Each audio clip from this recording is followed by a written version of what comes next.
Hello everyone, and welcome to my first Ren'Py tutorial. Today I'm going to show you how to make a completely custom title screen in Ren'Py. So, I prepared two games that I've been working on as examples. Let me move my VTuber real quick. Now here you can see that the buttons light up when you hover over them. And separately we have the in-game menu. This is going to be an important point later, but the advice that I give in this video can also be used to edit this menu. You can also make custom buttons in here, but I might cover that in a separate video if necessary. But yeah, everything works, and I'm going to show you the second menu I made. So in the first one, I didn't do all the options. This one, on the other hand, has all the options that are included from the beginning on. They all function. As you can see, I customized the background image of the in-game menu as well, and everything works. And I'm going to show you how to do all that, how to customize the background, how to customize the buttons, and how to remove the name of your project in the corner easily as well. Okay. So, to get started, I'm gonna create something completely from scratch so you can follow the whole process. But here you can see what the folder will most likely look like when you're done with all of that, with all the buttons included. What's gonna be important is this overlay folder. In here, the game menu and the main menu file will be important. We are going to replace the files instead of changing the coding because it's just way easier. Okay. Now, let's get to our new project. So for this, I just named it like menu example or something like that. Doesn't really matter, it's just an example. And we're gonna go with the standard size. I decided to go with the color red here, red and black combination. And now we will see what the menu looks like in the beginning when you make a new project. Just takes a little bit of time, and then we can open it. And here you can see the difference in the GUI. And here you can see the game menu file and the main menu file. So the game menu will be the one for the background of the in-game menu, and the main menu one is this black box on the left, which you will see in a moment. And here what's important is also the game menu and the main menu one. Alright, let's launch the project and just see what it looks like. So here you have all the options on the left and the black box on the left, and at the bottom right you will have the name of your project. This is just the standard thing you have in the beginning. So first we want to get rid of that black box. I have a very easy method for this. I just make a file in the same pixel size and make it completely see-through, and then I just delete the main menu file, and then I name the new file that's completely see-through main_menu to replace it. Now when you open a project, the black box will be gone. But I also like to use this to add a title to the game. I just make a title in Canva I usually use for this, and then I just put it on that layer, so to say. But yeah, I also changed the background image already. Accidentally didn't record that, sorry about that. But we will see that changed later anyway, because I make a whole new design, right? But first we're gonna go into the options. In here you can see there's this line that says determines if the title given above is shown on the main menu screen. Set this to false to hide the title. So we just need to set this to false, and then the title will not be shown in the bottom right corner, and it's already gone. Nothing more to do. Okay, now we go back into the project and it's gone. I'm gonna also move my VTuber so you can see it's completely gone. The black box is gone. Now we can start making our custom menu design. I've been working on this with Canva, which is a website that's also free to use, though I'm not sure if the tool that I'm using here for the text is premium or not. I don't really remember. But in general, you can make custom text and all that kind of stuff with it. What I'm doing here is first of the title and second the buttons. So the title is gonna be the file that I just said, like, is the black box. Basically, we're gonna use that for that. And then the buttons will be saved separately. And I also picked a background image that I think fits this vibe. Also, this House of Nightmares thing, this was just like a random thing I came up with. I don't know if there's something out there that's called that. But I'm not making a game called that, so whatever.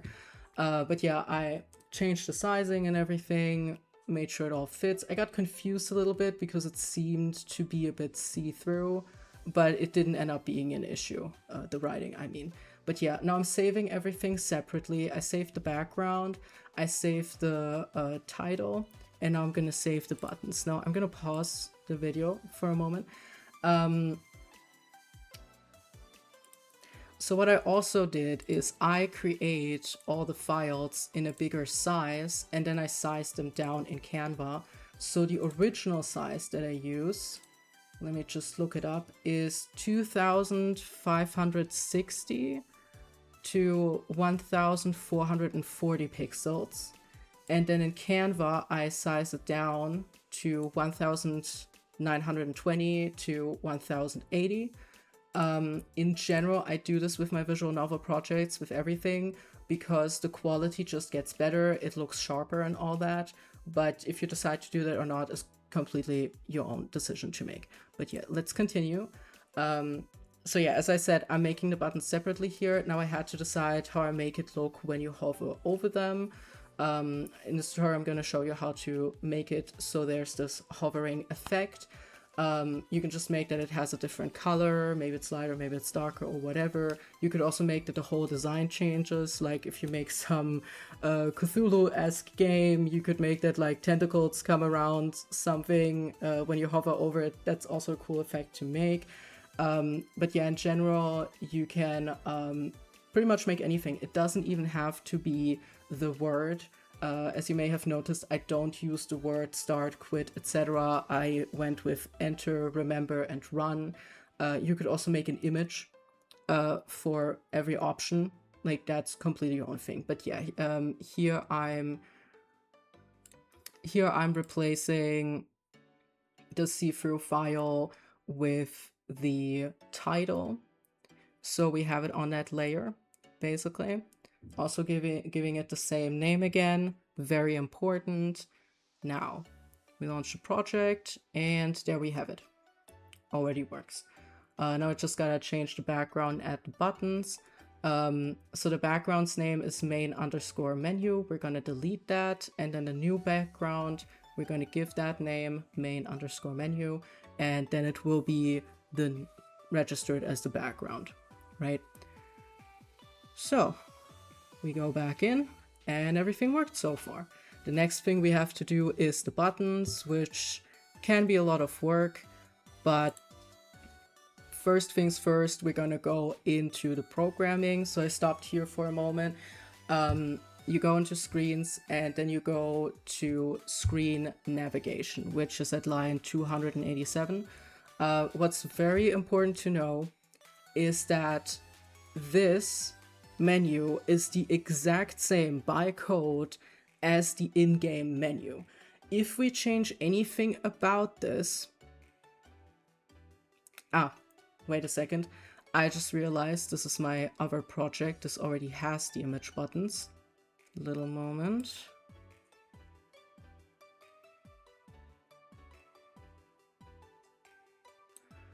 Wait. Okay, I'm just gonna finish this explanation first. So it's one and the same. So if you change anything about that, it's gonna also make that you have these buttons in the in-game menu, which, especially if you position them differently, will not function well, not look good. So you want to separate that. So basically what we're gonna do is we're gonna create two screen navigations, right? And so here you can see the one navigation is going to be for the title screen, and one navigation we're going to use for the in-game menu. I'm not going to change anything about the in-game menu in this tutorial, but you can change it, absolutely.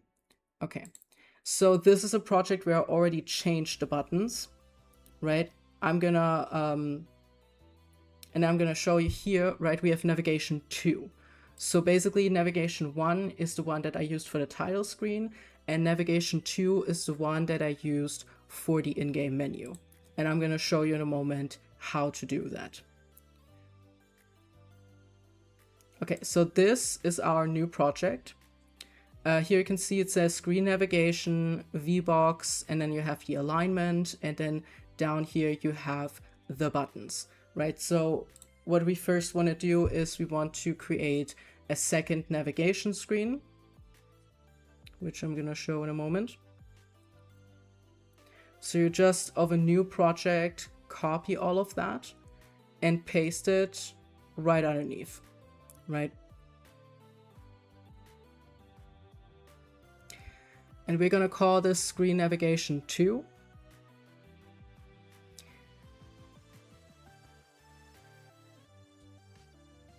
And I'm checking everything that I did with my other project, anything that I need to pay attention to. Also, there's one line that needs to be changed farther at the bottom. We're basically going to tell the engine when to use navigation 1, when to use navigation 2. So,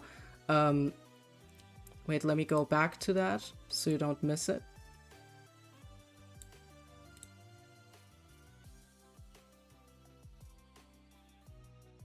Now I confused myself. But you're gonna see what it looks like in your new project, which line it is. Because here the text is longer, so it's gonna be an earlier line, but here, for example, it's line 523. And here, instead of use navigation, you have to write use navigation 2, so it uses the navigation of the in-game menu as we defined it. But you're gonna see what it looks like in a new project after you already created the navigation 2, right? That's important because the line is gonna change which one it is. Okay, just very important, otherwise it's all gonna be messed up.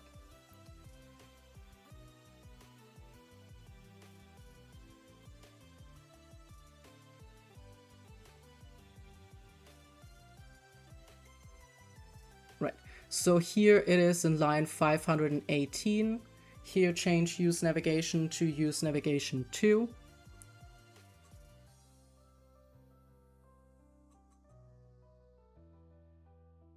Yup. Sometimes I get confused for a moment myself, so yeah, line 518. But yeah, now we will need to change the buttons so it all works. For that, we will need to create the buttons first, which means we are going to go into an art engine. And what's very important is that you have fixed instead of VBox at the beginning. I actually realized this when I was editing this video. One of my projects that I showed as an example, the one that has all of the options in the title screen, that one, I took the coordinates of all the buttons and I positioned them correctly, but for some reason they were mispositioned when I actually started the game. They were completely all over the place. That was because I actually accidentally used VBox instead of fixed. I didn't change the sign. So you need to change it to fixed. So the coordinates we later take, the measurements we take for the buttons actually work. We will have to tell the engine where the button has to be positioned. A button can't be full screen. I mean, I heard that some people did that, but when I tried it, there were always issues, so I wouldn't recommend it. We will need to cut the buttons to a small image. So, and that's why we need to tell the engine how to position it, right? And then we're just going to use hashtags to make this stuff basically not count. Everything that's green with a hashtag just like doesn't count for the code. Of course, you can also just completely erase it, but it's more practical for navigating. Also, if you want to change something back. But yeah, here basically just copy over the line I used for my other project. So I'm going to stop in a moment. So you want to write image button auto, and then your PNG, then the X positionment, then the number of that, the Y positionment, the number of that, the numbers I will show you how to do that in a moment. Focus underscore mask, true action start. Now, the true action is going to be different for each button. I'm also going to show you how it all looks later on with my project where I did all the buttons. But that's just what you need to use. The focus mask basically makes it so you have that whole hover effect and you don't need to do more coding than just like writing focus underscore mask. But yeah,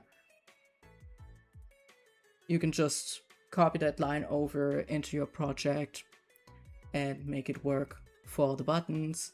I'm also going to pause later so you can see it for all the buttons, right?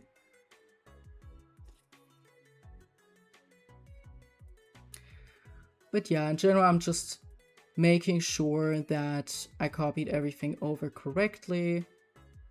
And I also make the decision which image buttons I'm going to do. So in this one, I'm only going to include the start, the load, and the quit button.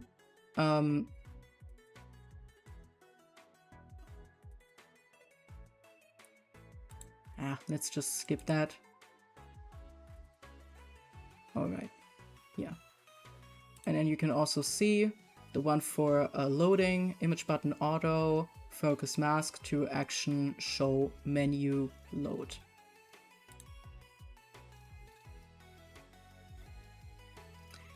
And I just get rid of the buttons that do not apply by putting a hashtag in front of them, right?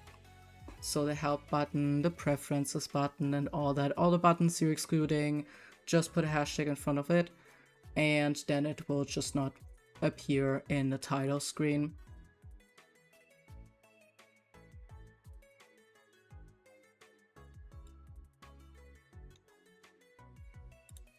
Right.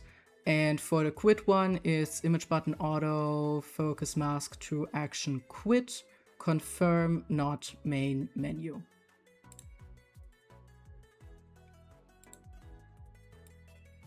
And here just rename them to enter, remember, and run. Just a PNG file, not actually anything in the scripting. And then we're pretty much done. And we can get to the actual buttons in the art program. Now, before I show you this, just choose any art program that works for you, that has the functions that will be shown in this video in a moment. I personally use, let me see, Fire Alpaca 64, which is a free-to-use art program. But yeah, just use anything that works well for you. Now in here I already loaded in as layers the title and the buttons. I also loaded in the light up versions of the buttons. And something I'm gonna do here is, so this is a way to check myself, right? I do this because of the VBox issue, but you don't have to do this if you do the fixed thing, right? But it's a practical thing to just check yourself. So basically here I'm replacing the title with the title and the buttons, but it's just an image that will be behind the buttons. This is just like to double check myself if the positionment of the buttons is correct, because in the Reaper project, that's the way I could tell how I need to reposition the button so it fits. But yeah, if you make sure to use fixed instead of VBox, you shouldn't have an issue like that. But I like to double check myself, you know, so I don't have too much of trouble later. But yeah, that's also just nice to open your project and then immediately see what it's gonna look like in your project already with the buttons, even though the buttons aren't functional yet. But yeah, I'm not gonna start that now because I already like insert the button scripting and all that. But yeah, now we're gonna start with making the buttons. For this, you're gonna go ahead and just have the image of the button when it doesn't light up, when the player doesn't hover over it. And for that, I'm gonna use this tool to kind of create a rectangle around it to kind of crop this area. And with that, I'm gonna add a background color first. This will be very important. On a separate layer behind it, we make a background color that fills the whole box, right? And now we have that perfectly, but I often like to make them see-through. That's basically what I'm doing. Just takes a little moment. Right, and now what we want to do is we want to trim the entire image. So we trim it, and then we just have this area, right? And we're gonna save that as the regular button, right?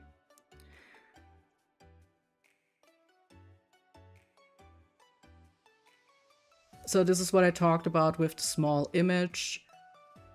I'm gonna show you in a moment how to do the positionment, how to get the numbers for that, for the X and Y positionment. But first we're gonna save the hover version.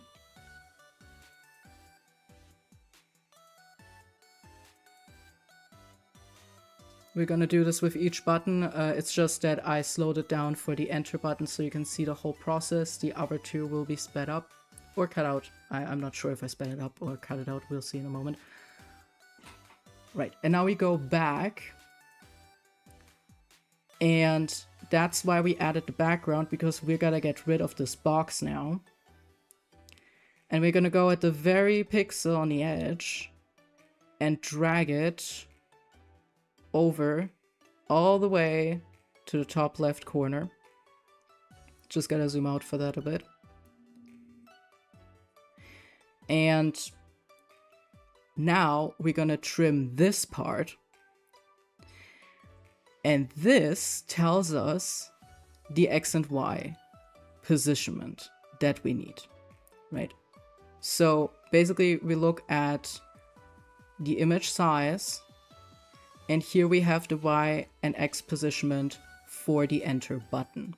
So I like to take out my notepad and just write it down for each button. That way I can also double check if something is misplaced, if something is mispositioned, and I can go check, did I write the number wrong or not, right? And we're going to add these after we added the images of the buttons to the folder of the GUI. We're going to do that first, and then we're going to add the positionment in the script that I just showed you.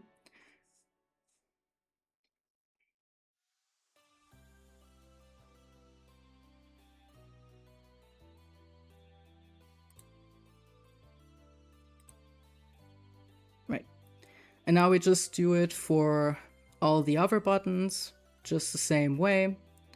The normal version, the lit up version, the coordinates, all of that stuff, right?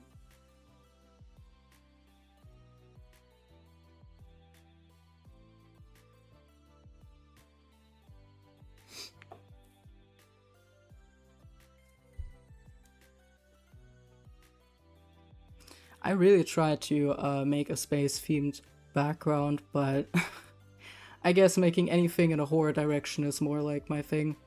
I also usually make horror games, so maybe because of that. Though this one looks pretty funky.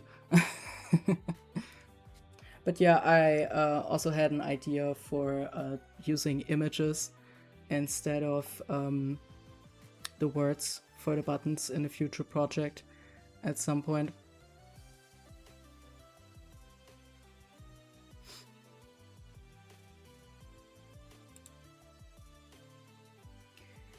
But yeah, now we're gonna go back into the navigation. I already added the correct numbers for everything. I accidentally did that off screen, but here you can see that I changed that. And I think I also already added the button images.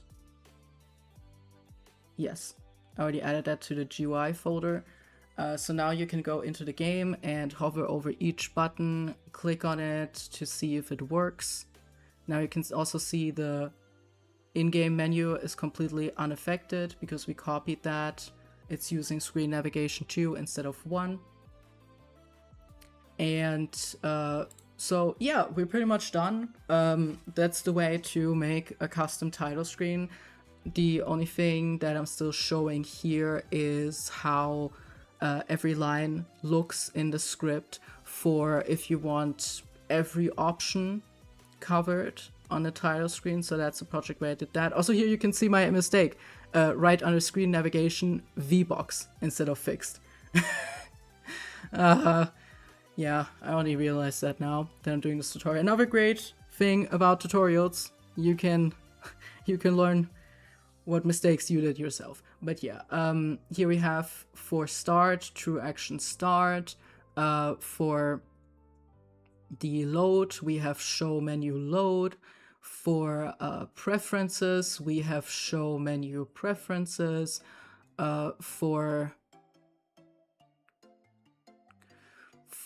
the about one, we have show menu about. So yeah, it's pretty self-explanatory. It's pretty much only different for the start one, right? And then we have the show menu help for help. And we already had the quit button, right? So yeah, that's pretty much it. If you have any questions, you can drop them in the comment section down below and I will see if I can answer them. But that's pretty much everything. And I took maybe like 2 hours maybe to make this, but I already made 2 custom title screens before, so you might take a bit longer. But I also saw that in like other tutorials they would use more complicated methods, and I thought I would just share the easier method stuff, right? But here you can see that all the buttons work and that lights up. Just know that the see-through part of the buttons will not, like when you hover over a part of the button that is see-through, the button will not light up. So it's just about the parts that are covered in some imagery. So for example, if in this LiveBot 21, if I would like hover over, well, the letters are pretty close together, but for example with quit or with load, like right where the L corners around or where the T where that difference is, if you would hover over that or between any kind of distance between letters, then the button would not react. So but yeah, usually that will not be an issue. But yeah, pretty much that's it. This was my first Ren'Py tutorial. I'm currently working on a big project in Ren'Py, which is how I learned this, and I'm sure I will learn more stuff that I will share in tutorials. I usually make RPG Papermaker tutorials, but I decided to expand to other engines, just pretty much any engine I work with. For example, Ren'Py, Twine, there's also this dress-up game one. So yeah, if you like to watch tutorials, you can follow me. I will keep uploading them while I'm also developing my own games on itch.io. And that's pretty much it. Thank you so much for watching.